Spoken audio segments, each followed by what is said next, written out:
نحمدہ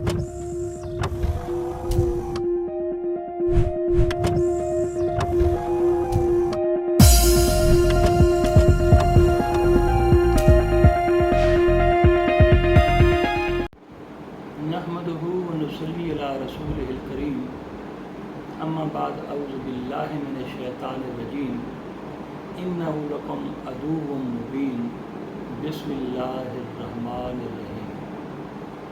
آج جو ٹاپک ہم ڈسکس کرنے جا رہے ہیں وہ بہت ہی امپورٹنٹ ہے، ایکڈیمک پوائنٹ آف ویو اور پریگمیٹک پوائنٹ آف ویو۔ اکثر جونیئر ججز، جونیئر وکلا اس ٹاپک کے بارے میں کنفرم نہیں ہوتے۔ ٹاپک ہے جی framing of issues in a civil suit. تو سول سوٹ میں یعنی جو دیوانی دعویٰ ہوتا ہے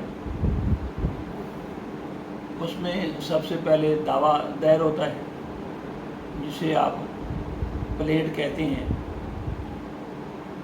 اس کے بعد عدالت طلب کرتی ہے مدعا علیہ کو یعنی ڈیفینڈنٹ کو، اور وہ اس کا جواب دیتا ہے یعنی ریٹن سٹیٹمنٹ۔ جب ریٹن سٹیٹمنٹ آ جاتی ہے تو عدالت جو ہے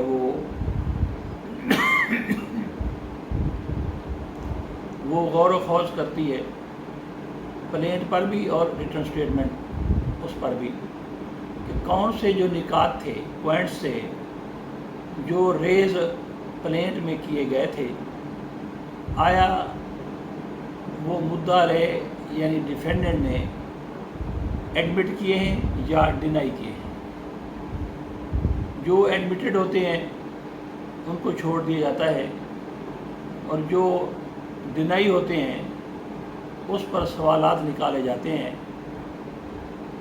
جس کو ایشوز کہتے ہیں۔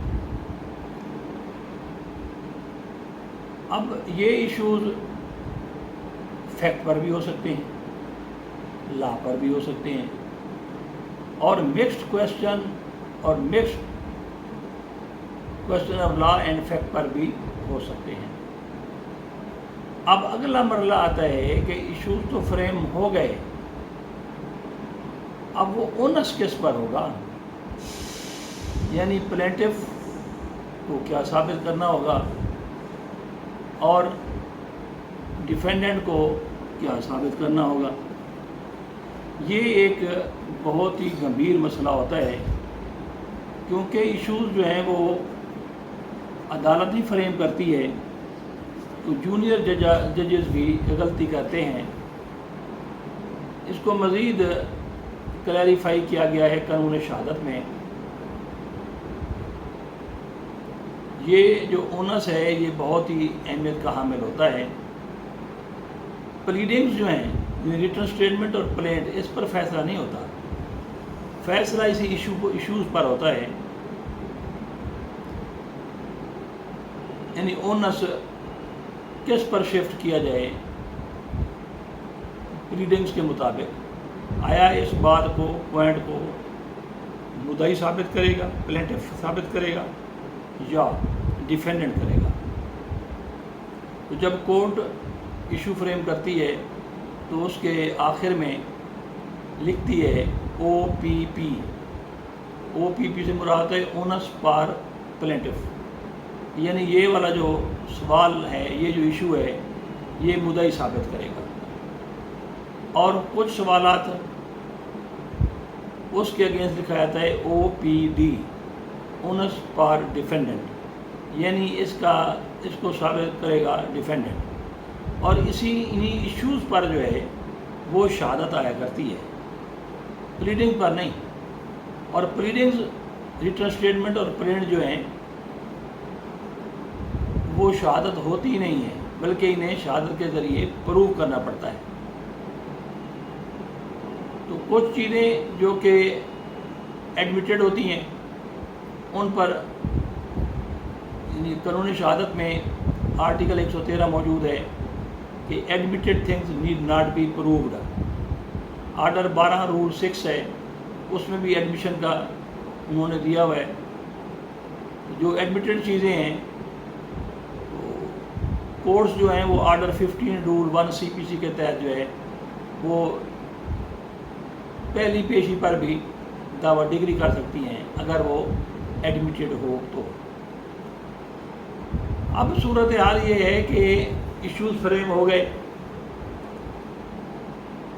لیکن پلیڈنگ میں اگر کچھ ایویسو ڈینائل ہو،